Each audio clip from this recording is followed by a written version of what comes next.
नमस्कार जय जगन्नाथ सांग मैंने तो आज जानते आपण मैंने माण उझा होची माने आज तो आमर माण उझा होची जो मार्गशीर मास बसी मार्गशीर मास उद्यापन कराए तो आपण मानकर कौ दिन माण माने उझा होची आपण मते कमेंट करी कहिबे किए किए आज कर किए किए आउ को गुरुवार कहते मुझे तो शुणी किंतु आज आमर होची से सकाळु उठिक आम शाशु लगी पड़ीचु कम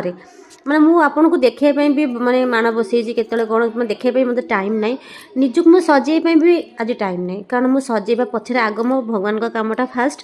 से मु लुगा टे पिंधि देकी सिंदूर लगे मो माँ का काम लगी पड़ी जेहेतु ओडिया घरे ओषा पुनी आसिले आखि निद न थाए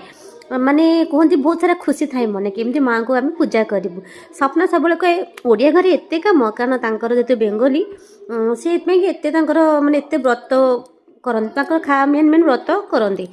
तो देखो मो साई बाबा केते सुंदर सजा होती मो माँ को भी आप देखिले तो मुझे पिठा लगे माने 10टा पुर देकी 10टा मंडा पिठा कर सारी जेहेतु 10 पुर पिठा जो हुए मंडा पिठारे माँ को उद्यापन कराए मार्गशीर मास आम 10 प्रकार पिठा करी पूजा करता किंतु जो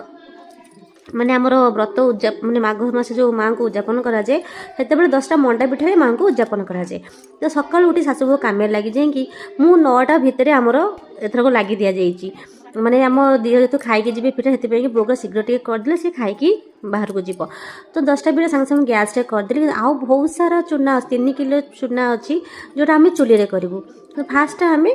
करदेलु गैस रे तो माँ को कि मु 10टी पिठा कर देछि बुट पिठा आउ नड़िया पिठा अब देखो माँ को भोग लगे माँ मजे केते सुंदर देखा मैंने डाल टुकटुक साधव बो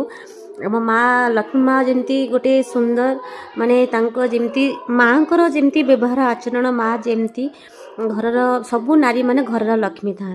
तो से पूजा कर आम लगी भोग से खाऊ कारण बाहर खाती से ठाकुर पाखे खाई से गोटे जगह हाथ धोईकी माने बाहर को जावा कथा नुह लगी भोग जी खाओ बाहर हाथ धोबनी तो से सब कम सारी मो ठाकुर को पुंडिया मारी प्रणाम कर मो शंखा सिंधु सब बजार रहू